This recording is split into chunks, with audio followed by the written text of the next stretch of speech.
Hello বন্ধুরা, আমি মৃন্ময়। আমার অক্সফোর্ড এডুকেশন ইউটিউব চ্যানেলে তোমাদের সকলকে স্বাগত জানাই। আজকের ভিডিওতে যে টপিকের উপর আমি প্রশ্নগুলি রেখেছি তা হচ্ছে মোহাম্মদ বিন তুগলক। এই মোহাম্মদ বিন তুগলক সম্পর্কে তোমরা আজকের এই ভিডিওতে 130টি প্রশ্ন দেখতে পাবে এবং এই প্রশ্নগুলো ভীষণই গুরুত্বপূর্ণ প্রশ্ন।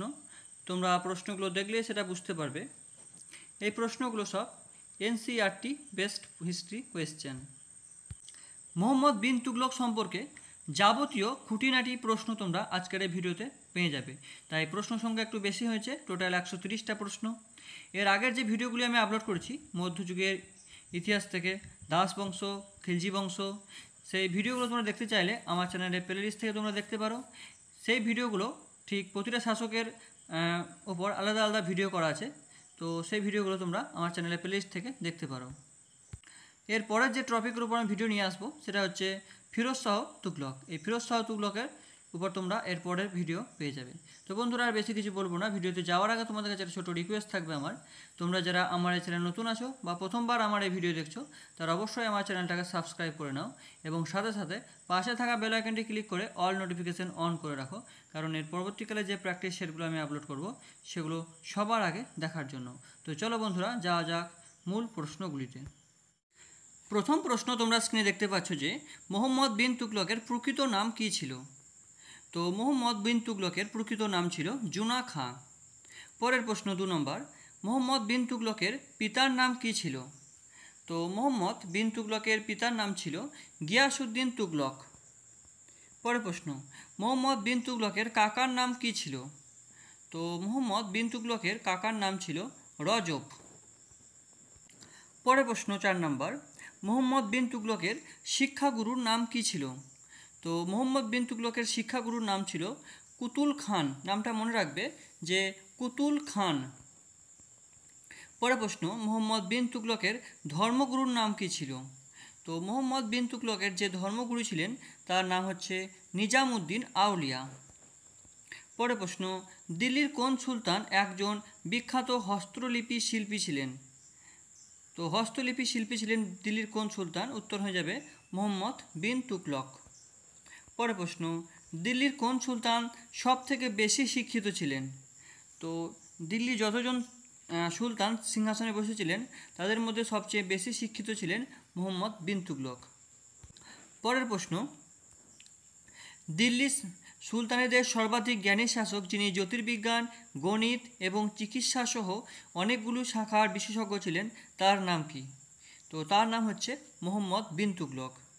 পরের প্রশ্ন, পাকলা রাজা কাকে বলা হয়। ইতিহাসের পাকলা রাজা কাকে বলা হয়। তো তোমরা এই প্রশ্নটা সকল উত্তর জানো যে পাকলা রাজা নামে পরিচিত হচ্ছে মোহাম্মদ বিন তুগলক। পরের প্রশ্ন, কোন সুলতান দয়ার সাগর নামে পরিচিত ছিলেন। তো দয়ার সাগর নামে পরিচিত ছিলেন মোহাম্মদ বিন তুগলক। পরের প্রশ্ন, মোহাম্মদ বিন তুগলক কোন সময় উলেমাদের সাথে মিলিত হয়ে ইসলাম ধর্মের নানা দিক সম্পর্কে প্রশ্নোত্তরের মাধ্যমে জ্ঞান অর্জনের চেষ্টা করতেন। তো উত্তর হয়ে যাবে সন্ধেবেলায়। তিনি সন্ধেবেলায় মিলিত হয়ে এই জ্ঞান অর্জনের চেষ্টা করতেন। পরের প্রশ্ন, কোন সুলতান জৈন সন্ন্যাসীদের জন্য আশ্রম নির্মাণ এবং একটি গোমঠ নির্মাণের জন্য সরকারি অর্থ ব্যয় করেন। তো উত্তর হয়ে যাবে মোহাম্মদ বিন তুগলক। পরের প্রশ্ন, মোহাম্মদ বিন তুগলক কোন খলিফার কাছ থেকে সুলতানের মান্যতা প্রাপ্ত করেন। তো মিশরের খলিফা দ্বিতীয় আল হাকিম। আবারও বলছি নামটা, মিশরের খলিফা দ্বিতীয় আল হাকিমের কাছ থেকে খলিফার মান্যতা পেয়েছিলেন। পরের প্রশ্ন, মোহাম্মদ বিন তুগলক রাজধানী দিল্লি থেকে যে স্থানে স্থানান্তরিত করেন সেই স্থানের পূর্ব নাম কী ছিল। তো সেই স্থানের পূর্ব নাম ছিল দেবগিরি। পরে মোহাম্মদ বিন তুগলক এর নাম দেন দৌলতাবাদ। পরের প্রশ্ন 15 নম্বর, কোন সুলতান রাজধানী দিল্লি থেকে সরিয়ে দৌলতাবাদ বা দেবগিরিতে নিয়ে যান। তো উত্তর হয়ে যাবে মোহাম্মদ বিন তুগলক। পরের প্রশ্ন 16 নম্বর, মোহাম্মদ বিন তুগলক কবে দেবগিরির নাম পরিবর্তন করে দৌলতাবাদ করেন। তো সেই সালটা হচ্ছে 1327 সালে। এই 1327 সালে তিনি দেবগিরির নাম পরিবর্তন করে দৌলতাবাদ রেখেছিলেন। পরের প্রশ্ন, মোহাম্মদ বিন তুগলক কাকে সাথে নিয়ে দেবগিরি যান। তো মুহাম্মদ বিন তুগলক কাকে সাথে নিয়ে দেবগিরি যান? উত্তর হয়ে যাবে ইসামিদকে। পরের প্রশ্ন, মুহাম্মদ বিন তুগলক দিল্লি থেকে রাজধানী দেবগিরিতে স্থানান্তরিত করেন। দিল্লি থেকে দেবগিরির দূরত্ব কত ছিল? খুবই ভালো প্রশ্ন। তো উত্তর হয়ে যাবে পায়ে হেঁটে 40 দিনের অর্থাৎ 700 কিমি রাস্তা ছিল। দিল্লি থেকে দৌলতাবাদের রাস্তা হচ্ছে 700 কিমি। পরের প্রশ্ন, মুহাম্মদ বিন তুগলক দেবগিরিতে রাজধানী স্থানান্তরকরণের কত বছর পর আবার দিল্লিতে ফিরে আসেন? তো উত্তর হয়ে যাবে 8 বছর পর তিনি আবার দেবগিরি থেকে তার রাজধানী দিল্লিতে নিয়ে এসেছিলেন। পরের প্রশ্ন, মুহাম্মদ বিন তুগলক প্রচলিত রৌপ্য মুদ্রার নাম কি? মুহাম্মদ বিন তুগলক যে রূপার মুদ্রা প্রচলন করেছিলেন তার নাম কি? তো তার নাম হচ্ছে আদল বা আধুলি। নেক্সট প্রশ্ন, মুহাম্মদ বিন তুগলক প্রচলিত স্বর্ণ মুদ্রার নাম কি ছিল? তো স্বর্ণ মুদ্রার নাম ছিল দিনার। নামটা মনে রাখবে, সোনার মুদ্রা হচ্ছে দিনার। পরের প্রশ্ন, মুহাম্মদ বিন তুগলকের তাম্র মিশ্রিত ধাতব মুদ্রার নাম কি ছিল? ধাতব মুদ্রার নাম কি ছিল? তো ধাতব মুদ্রার নাম ছিল দোকানি। পরের প্রশ্ন, দিল্লির কোন সুলতান অধুনা কাগজের নোটের মতো টোকন মুদ্রার প্রচলন করেছিলেন? তো উত্তর হয়ে যাবে মুহাম্মদ বিন তুগলক। পরের প্রশ্ন, দোকানি মুদ্রা কে প্রচলন করেন? তো দোকানি মুদ্রা কে প্রচলন করেন? উত্তর হয়ে যাবে মুহাম্মদ বিন তুগলক। তিনি এই দোকানি মুদ্রা প্রচলন করেছিলেন। পরের প্রশ্ন 25 নম্বর, দিল্লির কোন সুলতান মুদ্রা ব্যবস্থার সংস্কার করেন? তো দিল্লির কোন সুলতান মুদ্রা ব্যবস্থার সংস্কার করেছিলেন? উত্তর হয়ে যাবে মুহাম্মদ বিন তুগলক। পরের প্রশ্ন, মুহাম্মদ বিন তুগলক কোন ধাতুর মুদ্রা প্রচলন করেন? তো ধাতুর মুদ্রা প্রচলন করেছিলেন তামা। তামার মুদ্রা তিনি প্রচলন করেছিলেন। পরের প্রশ্ন, দিল্লির কোন সুলতান সাসঘানি মুদ্রার প্রচলন করেছিলেন? খুবই ভালো প্রশ্ন যে সাসঘানি মুদ্রার প্রচলন কে করেছিলেন? উত্তর হয়ে যাবে মুহাম্মদ বিন তুগলক। যেহেতু মুহাম্মদ বিন তুগলক এর টপিক, সেটা বেশিরভাগ প্রশ্নের উত্তর কিন্তু মুহাম্মদ বিন তুগলক আসছে। পরের প্রশ্ন, মুহাম্মদ অ্যাটলিস্ট নামক একটি রৌপ্য মুদ্রা প্রচলন করেছিলেন, কিন্তু জনপ্রিয়তা ও গ্রহণযোগ্যতার অভাবের জন্য এই মুদ্রাটি বন্ধ হয়ে যায়। প্রশ্ন হলো, প্রচলিত হওয়ার কতদিন পর ওই মুদ্রাটি বন্ধ হয়ে গিয়েছিল? তো উত্তর হয়ে যাবে 7 বছর পর ওই মুদ্রাটি বন্ধ হয়ে গিয়েছিল। নেক্সট প্রশ্ন, প্রিন্স অফ মানিয়ার কোন সুলতানকে বলা হয়? প্রিন্স অফ মানিয়ার কোন সুলতানকে বলা হয়? উত্তর হয়ে যাবে মুহাম্মদ বিন তুগলককে, বাই এডওয়ার্ড থমাস। নেক্সট প্রশ্ন, কোন সুলতান মুদ্রা থেকে নিজের নাম সরিয়ে খলিফার নাম উৎকীর্ণ করেন? তো নিজের নাম সরিয়ে খলিফার নাম উৎকীর্ণ করেছিলেন মুদ্রাতে মুহাম্মদ বিন তুগলক। নেক্সট প্রশ্ন, দুর্ভিক্ষের সময় দোয়াব অঞ্চলে রাজস্ব বৃদ্ধি করেন কে? তো দোয়াব অঞ্চলে রাজস্ব বৃদ্ধি করেছিলেন মুহাম্মদ বিন তুগলক।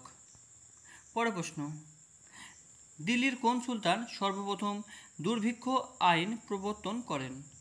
তো সর্বপ্রথম দুর্ভিক্ষ আইন প্রবর্তন করেছিলেন মুহাম্মদ বিন তুগলক। পরের প্রশ্ন 33 নম্বর, পিতা গিয়াসউদ্দিন তুগলকের আমলে মুহাম্মদ বিন তুগলক একটি রাজ্য জয় করেছিলেন, সেই রাজ্যটির নাম কি ছিল? তো সেই রাজ্যটির নাম ছিল ওয়ারাঙ্গল। কি বললাম নাম? ওয়ারাঙ্গল। সেটা তিনি জয় করেছিলেন 1324 সালে। নেক্সট প্রশ্ন, দিল্লির কোন সুলতান কৃষকদের তাকাভি নামক কৃষি ঋণ দানের ব্যবস্থা করেন? ভেরি ভেরি ইম্পর্টেন্ট প্রশ্ন এটা, যে তাকাভি ঋণ কে প্রদান করেছিলেন? উত্তর হয়ে যাবে মুহাম্মদ বিন তুগলক। পরের প্রশ্ন, মুহাম্মদ বিন তুগলক আমির ই কোহি নামক দপ্তর কেন তৈরি করেছিলেন?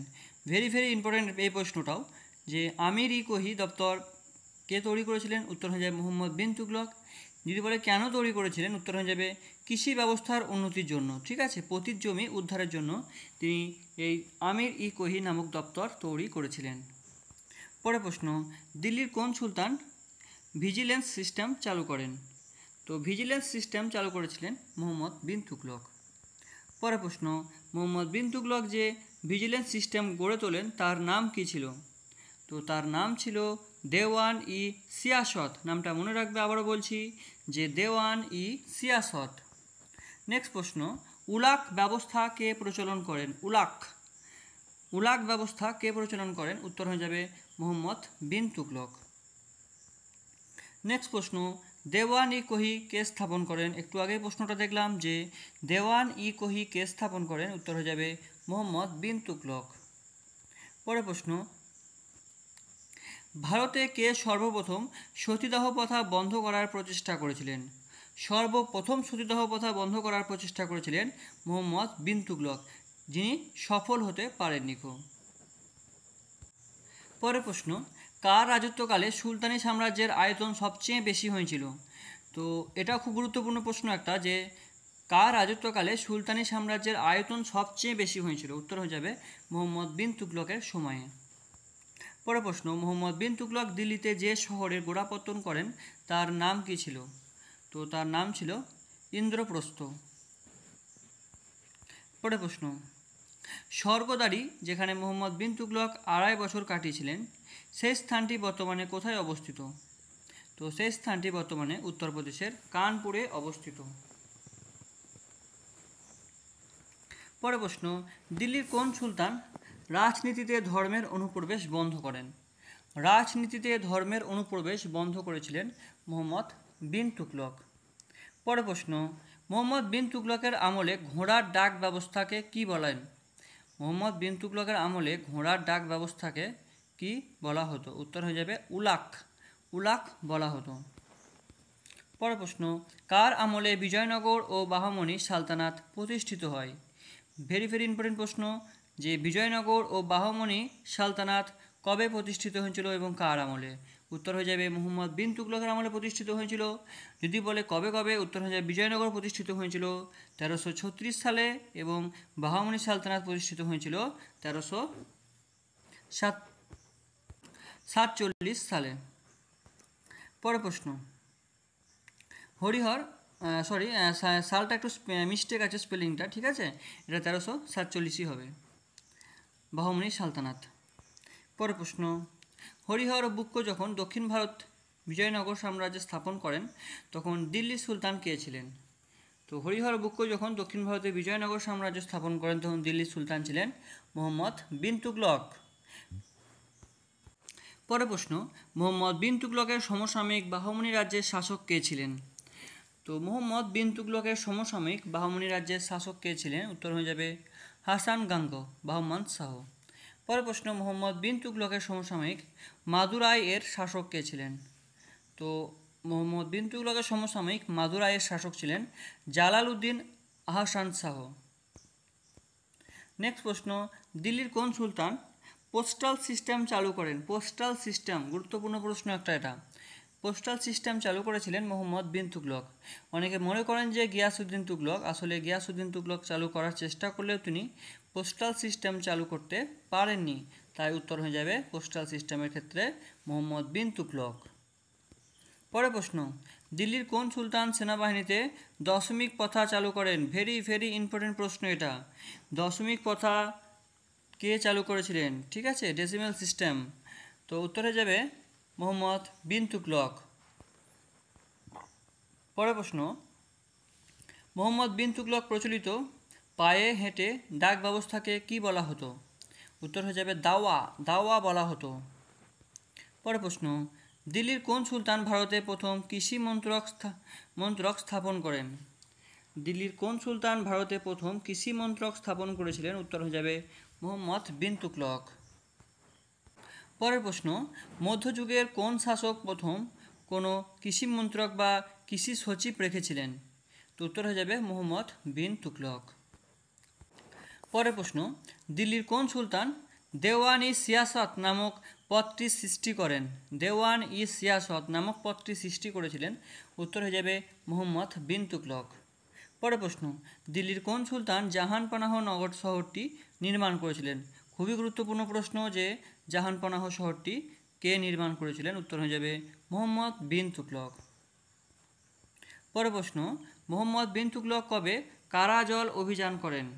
কারাজল অভিযান কবে করেছিলেন মোহাম্মদ বিন তুগলক? তো উত্তর হয়ে যাবে 1337 থেকে 38 সালের মধ্যে।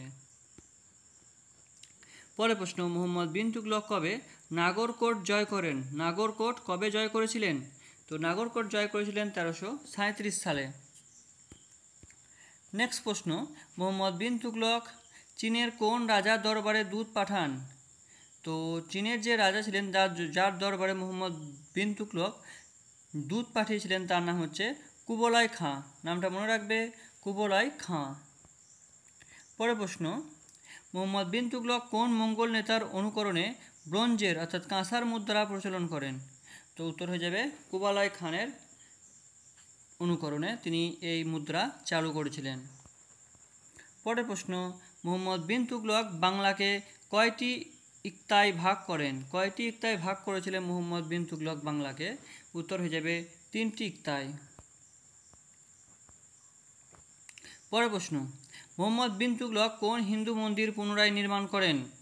তো হিন্দু মন্দির পুনরায় নির্মাণ করেছিলেন কল্যাণের হিন্দু মন্দির। নামটা মনে রাখবে যে কল্যাণের হিন্দু মন্দির তিনি পুনরায় নির্মাণ করেছিলেন। পরের প্রশ্ন, মোহাম্মদ বিন তুগলকের আমলে জাহানপানা শহরের প্রধান মসজিদটির নাম কী ছিল? জাহানপানা শহরের যে প্রধান মসজিদ ছিল তার নাম কী ছিল? উত্তর হয়ে যাবে বেগমপুরী মসজিদ। ঠিক আছে, নামটা মনে রাখবে, বেগমপুরী মসজিদ।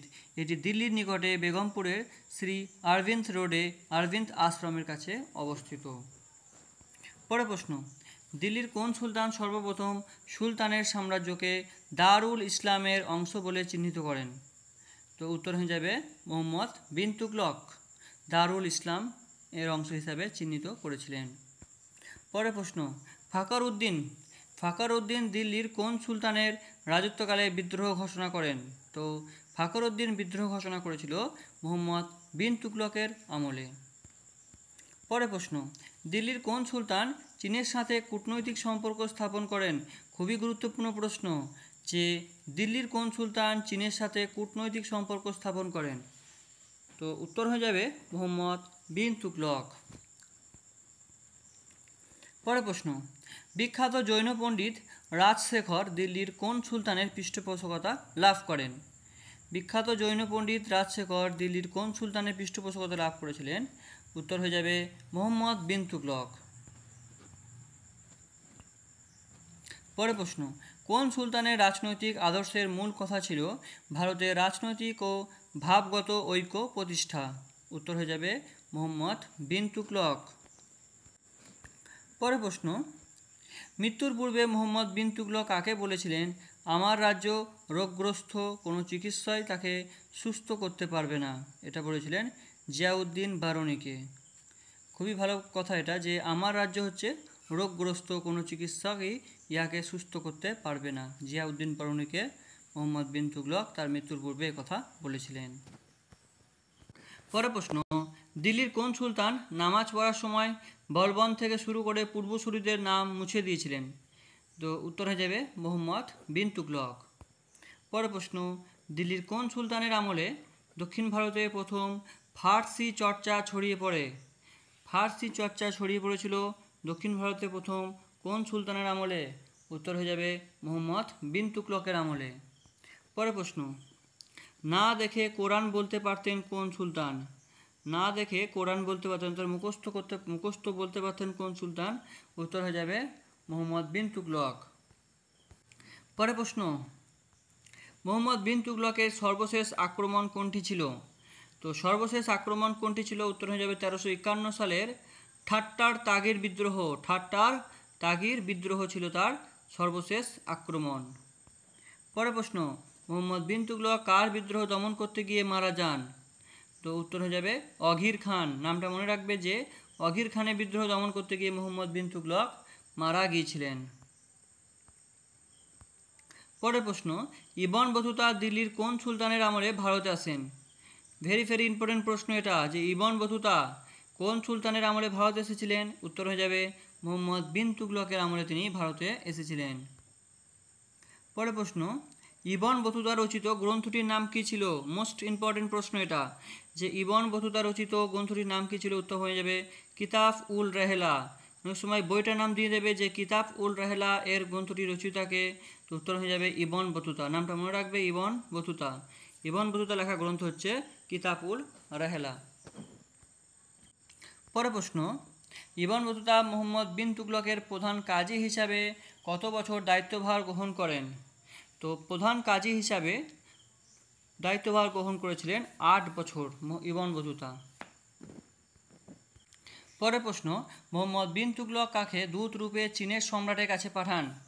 তো দূত রূপে চীনের সম্রাটের কাছে পাঠিয়েছিলেন মোহাম্মদ বিন তুগলক এই ইবন বতুতাকে। নামটা মনে রাখবে, ইবন বতুতাকে। পরের প্রশ্ন, ইবন বতুতার মতে মোহাম্মদ বিন তুগলকের প্রিয় খাদ্য কী ছিল? তো মোহাম্মদ বিন তুগলকের প্রিয় খাদ্য কী ছিল? উত্তর হয়ে যাবে মুরগি মুসালাম, মুরগি মুসালাম।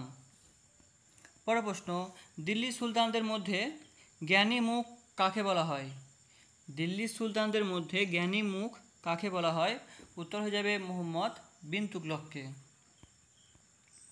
পরের প্রশ্ন, সুলতানি যুগের ক্যারাভান কাকে বলা হয়? খুবই গুরুত্বপূর্ণ প্রশ্ন, যে সুলতানি যুগের ক্যারাভান কাকে বলা হয়? উত্তর হয়ে যাবে মোহাম্মদ বিন তুগলককে। পরের প্রশ্ন, মোহাম্মদ বিন তুগলককে কে বিকৃত মস্তিষ্ক বা পাগলা রাজা বলেছেন? পাগলা রাজা বলেছেন মোহাম্মদ বিন তুগলককে কে? তো উত্তর হয়ে যাবে এলফিনস্টন। আবার বলছি, এলফিনস্টন তিনি একথা বলেছিলেন যে মোহাম্মদ বিন তুগলককে পাগলা রাজা। পরের প্রশ্ন, মোহাম্মদ বিন তুগলককে কোন মধ্যকালীন ঐতিহাসিক হিন্দু মনোভাবাপন্ন পৌণ্ডলিক সুলতান বলে ব্যঙ্গ করেন? তো উত্তর হয়ে যাবে ইসামি। নামটা মনে রাখবে, ইসামি। পরের প্রশ্ন, মোহাম্মদ বিন তুগলক ছিলেন পরস্পর বিরোধী গুণের মিশ্রণে গঠিত। এই উক্তিটি কার ছিল? তো এই উক্তিটি ছিল ভিনসেন্ট স্মিথ ও এলফিনস্টন। নেক্সট প্রশ্ন, মোহাম্মদ বিন তুগলক ছিলেন একদিকে দয়াসাগর, অন্যদিকে ছিলেন রক্তপিপাসু। এই উক্তিটি কার ছিল? তো এই উক্তিটি ছিল ইবন বতুতার। এই যে উক্তি, এই উক্তিগুলা কিন্তু সব মনে রাখতে হবে যে কে কি বলেছেন মোহাম্মদ বিন তুগলককে, সেই উক্তিগুলো মনে রাখার চেষ্টা করতে হবে। তো দয়াসাগর এবং অন্যদিকে রক্তপিপাসু বলেছেন ইবন বতুতা মোহাম্মদ বিন তুগলককে। পরের প্রশ্ন, কার মতে মোহাম্মদ বিন তুগলক পাগলা রাজা ছিলেন? কার মতে মোহাম্মদ বিন তুগলক পাগলা রাজা ছিলেন না? ছিলেন না, তো উত্তর হয়ে যাবে ঈশ্বরী প্রসাদ। পরের প্রশ্ন, কোন সুলতান নিজেকে মুহি ইসুনাম খতিন উন নাবিম বলে ঘোষণা করেছিলেন? তো উত্তর হয়ে যাবে মোহাম্মদ বিন তুগলক নিজেকে। পরের প্রশ্ন, মুহি ইসুনাম খাতিম উন নাবিন কথাটির অর্থ কী? তো এই কথাটির অর্থ হচ্ছে নবীর ঐতিহ্য রক্ষক। মনে রাখবে যে কথাটির অর্থ হচ্ছে নবীর ঐতিহ্য রক্ষক। পরের প্রশ্ন, মোহাম্মদ বিন তুগলকের মৃত্যু হয় কত সালে? তো মোহাম্মদ বিন তুগলকের মৃত্যু হয়েছিল 1351 সালে। পরের প্রশ্ন, মোহাম্মদ বিন তুগলক কোথায় মারা যান? তো মোহাম্মদ বিন তুগলক মারা গিয়েছিলেন ঠাট্টা প্রদেশে। এই ঠাট্টা প্রদেশ কোথায় অবস্থিত? সিন্ধুতে অবস্থিত। পরের প্রশ্ন, মোহাম্মদ বিন তুগলক কোন অসুখে মারা যান? তো মোহাম্মদ বিন তুগলক মারা গিয়েছিলেন জ্বরে। পরের প্রশ্ন, দিল্লির কোন সুলতান ইলিশ মাছ খেয়ে মারা যান? খুবই ভালো প্রশ্ন, যে দিল্লির কোন সুলতান ইলিশ মাছ খেয়ে মারা যান? উত্তর হয়ে যাবে মোহাম্মদ বিন তুগলক। ইলিশ মাছ খেয়ে জ্বর আসে এবং সেই জ্বরে তিনি মারা যান। পরের প্রশ্ন, কোন সুলতানের মৃত্যুর পর দিল্লির মাসনাত দুদিনের জন্য সুলতানহীন ছিল? তো উত্তর হয়ে যাবে মোহাম্মদ বিন তুগলকের মৃত্যুর পর দিল্লির মাসনাত দুদিনের জন্য সুলতানহীন ছিল। পরের প্রশ্ন, দোয়াব অঞ্চলে কর বৃদ্ধি করে মোহাম্মদ বিন তুগলক করের হার কত ধার্য করেন? তো উত্তর হয়ে যাবে উৎপন্ন ফসলের 2/1 অর্থাৎ 1/2 তিনি এই কর ধার্য করেছিলেন দোয়াব অঞ্চলে। পরের প্রশ্ন, মোহাম্মদ বিন তুগলকের শাসন আমলে একজন খানের কতগুলো পতাকা লাগানোর অনুমতি দেওয়া হয়েছিল? উত্তর হয়ে যাবে 7। পরের প্রশ্ন, দিল্লি সালতানাতের কোন শাসক প্রথম খাজা মঈনুদ্দিন চিশতির দরগায় এসেছিলেন? তো দিল্লি সুলতানের মধ্যে কোন শাসক প্রথম খাজা মঈনুদ্দিন চিশতির দরগায় এসেছিলেন? উত্তর হয়ে যাবে মোহাম্মদ বিন তুগলক। পরের প্রশ্ন, ইবন বতুতার মতে দিল্লি সালতানাতের কোন শাসক নাসিরউদ্দিন নামক এক সন্ন্যাসীর বক্তৃতায় অত্যন্ত খুশি হয়েছিলেন? তো এই উত্তর হয়ে যাবে মোহাম্মদ বিন তুগলক। পরের প্রশ্ন, কার শাসনামলে অভিজাতদের বিদ্রোহ হয়েছিল যার পরিসমাপ্তি ঘটেছিল 1347 খ্রিস্টাব্দে বাহমনি রাজ্য প্রতিষ্ঠার মাধ্যমে। তো উত্তর হয়ে যাবে মুহাম্মদ বিন তুগলক। পরের প্রশ্ন, দিল্লি সালতানাতের তুগলক রাজবংশের শেষ শাসক কে ছিলেন? তো তুগলক বংশের শেষ শাসক জানতে চাওয়া হয়েছে। উত্তর হয়ে যাবে নাসির উদ্দিন মোহাম্মদ। নামটা মনে রাখবে, নাসির উদ্দিন মোহাম্মদ। পরের প্রশ্ন, তৈমুর লং কার রাজত্বে ভারত আক্রমণ করেন? খুবই গুরুত্বপূর্ণ প্রশ্ন যে তৈমুর লং কার রাজত্বকালে ভারত আক্রমণ করেছিল। উত্তর হয়ে যাবে নাসির উদ্দিন মাহমুদ তুগলক। নাসির উদ্দিন মাহমুদ তুগলক তার রাজত্বকালে তিনি ভারত আক্রমণ করেছিলেন। পরের প্রশ্ন, কোন সুলতান রাজশেখর এবং জিন পভাসুরির মতো জৈন পণ্ডিতদের রাজকীয় পৃষ্ঠপোষকতা দিয়েছিলেন? তো উত্তর হয়ে যাবে মুহাম্মদ বিন তুগলক। পরের প্রশ্ন, দিল্লি সালতানাতের কোন সুলতান শাসক হওয়ার উপলক্ষে তার উপাধি আবুল মুজাহিদ রাখেন? তো উত্তর হয়ে যাবে মুহাম্মদ বিন তুগলক। পরের প্রশ্ন, দিল্লির কোন মুসলিম শাসকের মৃত্যুতে ঐতিহাসিক বদায়নী বলেছেন রাজা তার প্রজাদের কাছ থেকে এবং প্রজারা তাদের রাজার কাছ থেকে স্বাধীনতা পেয়েছে? খুবই গুরুত্বপূর্ণ একটা কথা যে বদায়নী বলেছিলেন কোন শাসক সম্পর্কে, যে রাজা তার প্রজাদের কাছ থেকে এবং প্রজারা তাদের রাজার কাছ থেকে স্বাধীনতা পেয়েছে। উত্তর হয়ে যাবে মুহাম্মদ বিন তুগলক। পরের প্রশ্ন, কাশ্মীর, উড়িষ্যা, রাজস্থান এবং মালাবার উপকূল ব্যতীত সমগ্র ভারতে তুগলকের ক্ষমতা সুলতান মুহাম্মদ বিনের হাতে গৃহীত হয়েছিল এবং তিনি এখানে প্রাক পেশাগত শাসন প্রতিষ্ঠা করেছিলেন। এটি কার উক্তি ছিল? তো এই উক্তি ছিল আর.সি. মজুমদারের। পরের প্রশ্ন, দিল্লি সালতানাতের প্রথম কোন সুলতান সতীদাহ প্রথা নিষিদ্ধ করেছিলেন? তো সতীদাহ প্রথা প্রথম নিষিদ্ধ করেছিলেন মুহাম্মদ বিন তুগলক। পরের প্রশ্ন, দিল্লি সালতানাতের কোন সুলতান প্রথম মঙ্গল অঞ্চল জয় করার পরিকল্পনা করেছিলেন? মঙ্গল অঞ্চল জয় করার পরিকল্পনা করেছিলেন কে? উত্তর হয়ে যাবে মুহাম্মদ বিন তুগলক। পরের প্রশ্ন, কার শাসনামলে রতন নামে একজন হিন্দু ব্যক্তি রাজস্ব কর্মকর্তা রূপে নিযুক্ত হন? তো উত্তর হয়ে যাবে মুহাম্মদ বিন তুগলকের আমলে। পরের প্রশ্ন, নিম্নলিখিত সুলতানদের মধ্যে কে খলিফার কাছ থেকে সৈয়দ উস সালাতিন উপাধি পেয়েছিলেন? সৈয়দ উস সালাতিন উপাধি কে পেয়েছিলেন? উত্তর হয়ে যাবে মুহাম্মদ বিন তুগলক।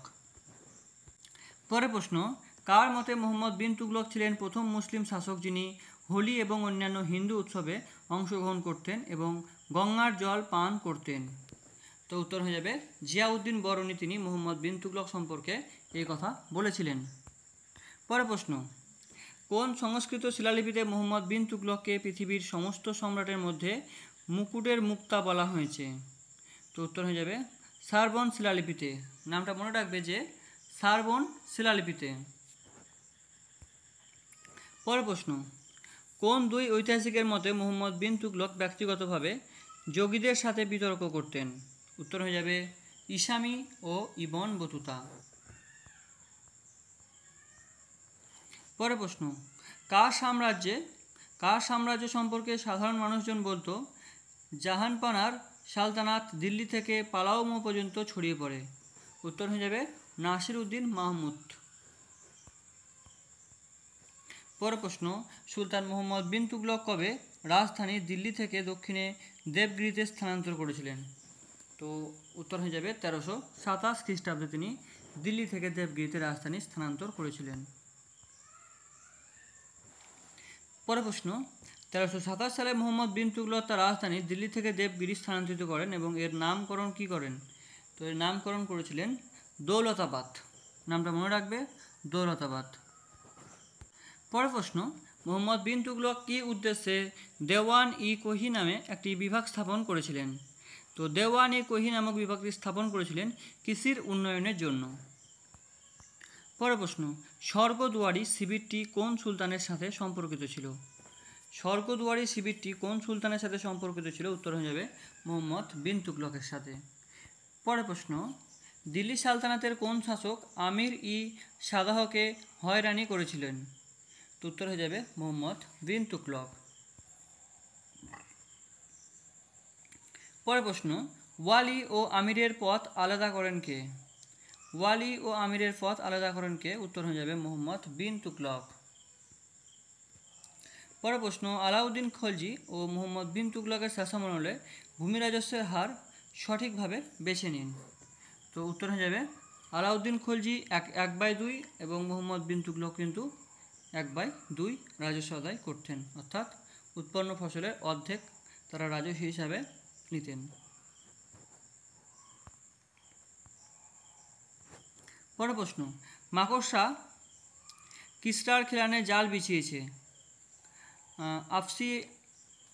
আব্রাসিয়াবের গম্বুজে পেঁচা কথা বলছে মোহাম্মদ বিন তুগলকের মৃত্যুতে উপরোক্ত উক্তিটি কে লিখেছিল? তো উত্তর হয়ে যাবে জিয়াউদ্দিন বরনি, তিনি এই উক্তিটি লিখেছিলেন। পরের প্রশ্ন, কার আমলে দিল্লি সালতানাতে সর্বাধিক সংখ্যক টাকসাল ছিল? সর্বাধিক সংখ্যক টাকসাল কার আমলে ছিল? উত্তর হয়ে যাবে মোহাম্মদ বিন তুগলকের আমলে। পরের প্রশ্ন, দিল্লি সালতানাতে সেচ ব্যবস্থার সর্বাধিক বিকাশ ঘটেছিল কোন রাজবংশের আমলে? সেচ ব্যবস্থার সর্বাধিক বিকাশ ঘটেছিল কোন রাজবংশের আমলে? উত্তর হয়ে যাবে তুগলক আমল। পরের প্রশ্ন, তিনি দক্ষিণ ভারতকে মুসলিম সভ্যতার কেন্দ্রে পরিণত করার জন্য রাজধানী পরিবর্তন করেছিলেন। মোহাম্মদ বিন তুগলকের রাজধানী পরিবর্তন সম্পর্কে এটি কার বক্তব্য ছিল? তো উত্তর হয়ে যাবে হাবিবুল্লাহর বক্তব্য ছিল এটা। পরের প্রশ্ন, মোহাম্মদ বিন তুগলক ছাড়াও আর এক বিখ্যাত শাসক গঙ্গা নদীর জল পান করতেন, তার নাম কি? তো আরেকজন শাসক যিনি গঙ্গা নদীর জল পান করতেন মোহাম্মদ বিন তুগলক ছাড়াও, তার নাম হচ্ছে সম্রাট আকবর, মুঘল সম্রাট আকবর।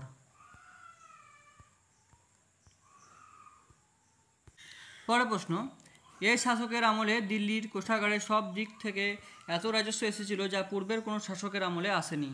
উপরোক্ত বক্তব্য জিয়াউদ্দিন বরনি কোন শাসকের শাসনামল সম্পর্কে উল্লেখ করেছেন? তো উত্তর হয়ে যাবে মোহাম্মদ বিন তুগলক। পরের প্রশ্ন, কোন সুলতান পানের প্লেট দিয়ে বিদেশিদের অভ্যর্থনা জানাতেন? তো পানের প্লেট দিয়ে বিদেশিদের অভ্যর্থনা জানাতেন মোহাম্মদ বিন তুগলক। পরের প্রশ্ন 127 নম্বর, মোহাম্মদ বিন তুগলক সর্বক্ষেত্রে খলিফার নাম উল্লেখ করা বন্ধ করে দেন, কিন্তু সেই সময় ঘন ঘন বিদ্রোহ হয়েছিল, অতএব তার শাসনের শেষ সময়ে খেলাফতের প্রতি তার নীতি পরিবর্তন করে খুতবা ও মুদ্রায় কোন খলিফার নাম খোদাই করা হয়েছিল? তো উত্তর হয়ে যাবে খলিফা আল মুস্তাকিফি বিল্লাহ, খলিফা আল মুস্তাকিফি বিল্লাহ। পরের প্রশ্ন, বলবনের লালমহলে কার রাজ্যাভিষেক হয়েছিল? বলবনের লালমহলে কার রাজ্যাভিষেক হয়েছিল? উত্তর হয়ে যাবে আলাউদ্দিন খিলজি ও মোহাম্মদ বিন তুগলক, এই দুজন সুলতানের রাজ্যাভিষেক হয়েছিল বলবনের লালমোহন প্রাসাদে। পরের প্রশ্ন 129 নম্বর, কার রাজত্বের কথা কোথায় বলা হয়েছে যে তার সময়ে বেদ মন্ত্র উচ্চারণের ফলে সমস্ত পাপ দূর হতো? তো উত্তর হয়ে যাবে মোহাম্মদ বিন তুগলক। তোমাদের লাস্ট প্রশ্ন 130 নম্বর, মোহাম্মদ বিন তুগলকের কারাজাল অভিযানের নেতৃত্ব কে দেন? মোহাম্মদ বিন তুগলক যে কারাজাল অভিযান করেছিলেন সেই অভিযানের নেতৃত্ব কে দিয়েছিলেন? তো উত্তর হয়ে যাবে খসরু মালিক। তো বন্ধুরা, এই ছিল মোহাম্মদ বিন তুগলক সম্পর্কে 130টি প্রশ্ন। এই প্রশ্নগুলো তোমরা খুব ভালোভাবে প্র্যাকটিস করো। আমি আশা রাখছি এই প্রশ্নগুলো প্র্যাকটিস করলে তোমাদের যে বেসিক কনসেপ্ট এবং মোহাম্মদ বিন তুগলক সম্পর্কে পরীক্ষায় যে ধরনের প্রশ্ন আসার সম্ভাবনা, সেই প্রশ্নগুলো তোমরা এখান থেকেই কমন পেয়ে যাবে। তো এরপরে ভিডিও আসবে ফিরোজ শাহ তুগলক সম্পর্কে। তো বন্ধুরা, আজকের এই ভিডিওটা যদি ভালো লেগে থাকে অবশ্যই একটা লাইক করে দিও এবং কমেন্টে তোমাদের মতামতটা জানিও, আর চ্যানেলটাকে সাবস্ক্রাইব করে পাশে থেকো। তো চলো বন্ধুরা, আজ এই পর্যন্ত, দেখা হবে পরের ভিডিওতে। তোমরা সবাই ভালো থেকো, সুস্থ থেকো, সাবধানে থেকো। জয় হিন্দ, বন্দে মাতরম।